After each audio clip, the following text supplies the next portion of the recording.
Τις πύλες της άνοιξε στο κοινό της Ξάνθης η έκθεση γλυπτικής του Αντώνη Κουτσούμπα, που φιλοξενείται στο Ίδρυμα Θρακικής Τέχνης και Παράδοσης με τίτλο «Σκέψεις Ρηνίσματα». Παράλληλα με τα εγγένεια της έκθεσης παρουσιάστηκε και η ομώνυμη ποιητική συλλογή του καλλιτέχνη, στην οποία αποτυπώνεται ο σφιχτός εναγκαλισμός της τέχνης με την ίδια τη ζωή.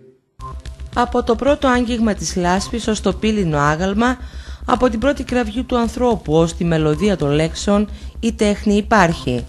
Όχι για να μας μορφαίνει τη ζωή, αλλά για να μας κάνει να ζούμε. Με αυτούς τους στίχους ο Αντώνης Κουτσούμπας περιγράφει τη σχέση του με την τέχνη, η οποία αποτελεί για αυτόν πηγή της ίδιας της ζωής. Άποψη που αποτυπώνεται και στα έργα του, που φιλοξενούνται αυτό το διάστημα στο Ίδρυμα Θρακικής Τέχνης και Παράδοσης. Το Ίδρυμα Θρακικής Τέχνης και Παράδοσης πραγματοποιεί στην αίθουσα Λίλιαν Βουδούρη έκθεση γλυπτικής του γνωστού ξανθιώτη δημιουργού Αντώνη Κουτσούμπα με τίτλο «Σκέψεις Ρηνίσματα». Ο δημιουργός βάζει στο επίκεντρο τον άνθρωπο που συνεχίζει την πορεία του μέσα στον χρόνο στο διηνακές, χάρη στην ίδια την τέχνη, η οποία τον υμνεί και τον εξυψώνει σε ένα θεϊκό και παράλληλα γήινο βάθρο.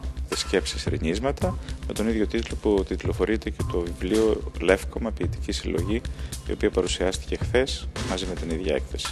Σκέψεις Ρηνίσματα λοιπόν, θραύσματα και ραγίσματα, γιατί η σκέψη μας δορίζεται σαν ρηνίσματα και καλούμαστε εμείς να αντιληφθούμε και να καταλάβουμε αυτά τα ρηνίσματα, και άλλες φορές πάλι η σκέψη έχει ραγίσματα, όπως ο νοπός πυλός έχει ραγίσματα όταν πλάθουμε μια φόρμα, και όταν εμφανίζονται αυτά τα ραγίσματα της σκέψης, τότε καλούμαστε να καταλάβουμε τι ακριβώς θέλουν να μας πούνε, να τα προχωρήσουμε, να τα δουλέψουμε και τελικώς να φτάσουμε σε μια νέα αντίληψη.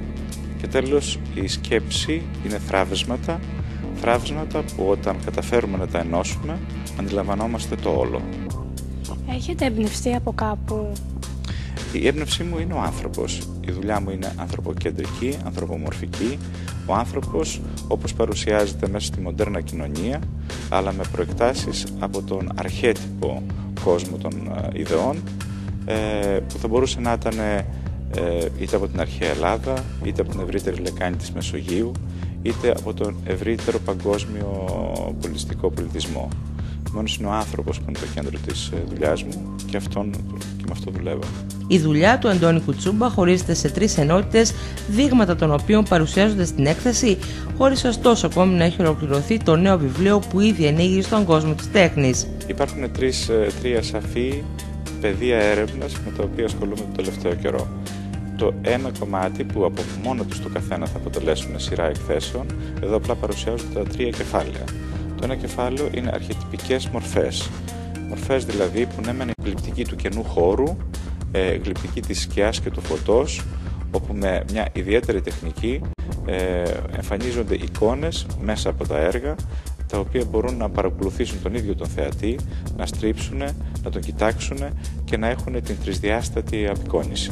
Η έκθεση, που θα περιοδεύσει ανά την Ελλάδα, θα φιλοξενείται στο Ίδρυμα Θρακικής Τέχνης και Παράδοσης ως και τις 8 Μαΐου με ώρες επισκέψεως, Δευτέρα μέχρι Παρασκευή από τις 9 το πρωί ως τις 3 το απόγευμα και από τις 7 έως τις 9 το βράδυ, και Σάββατο από τις 10 το πρωί έως τις 2 το μεσημέρι.